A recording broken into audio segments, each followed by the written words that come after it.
No. Thank you, Dr. Cass. I want to just explore, if you don't mind, a couple of questions around the approaches to gender care in young people and the move. Perhaps you described it as the dominant model of sort of gender affirming. And you talked about clinicians feeling pressure to simply affirm children, and that could lead to diagnostic overshadowing. For example, you've touched on mental health issues and they've been missed. So I suppose my first question is how do you think a conversion therapy ban would affect that situation, and could you advise how we might go forward with that to ensure that we do give children that protected time to look at this issue? Yes, this one's a big challenge, and all I can say is I'm glad I'm a doctor and not a litigator, because it is a really difficult problem. You know, everyone should be protected from conversion therapy. It's a completely unacceptable practice.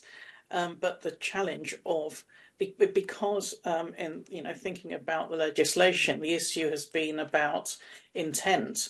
And if a therapist engages with a young person and they change their views about their gender identity during the course of that therapeutic relationship, and then they subsequently say it was because the therapist had an intent to change their gender identity, that puts the therapist in a difficult position, because how can you legally determine intent? And that anxiety, the anxiety that you may be the test case is making clinicians even more anxious potentially about working in this area, and we don't want to do anything to frighten professionals off from working in this.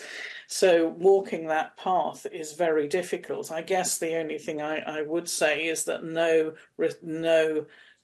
credible professional body would support conversion therapy. So if any practitioner is deemed to be practicing conversion therapy, it should in the first instance be a matter for their professional regulator before it would be a legislative issue. But I don't know how we get that balance right of protecting people from conversion therapy and not frightening therapists who are just doing their job and having an appropriate exploratory conversation with a young person. Thank you. That's helpful. It is one of the issues I think that ongoing we do need to get right for both the clinicians and the young people, of course.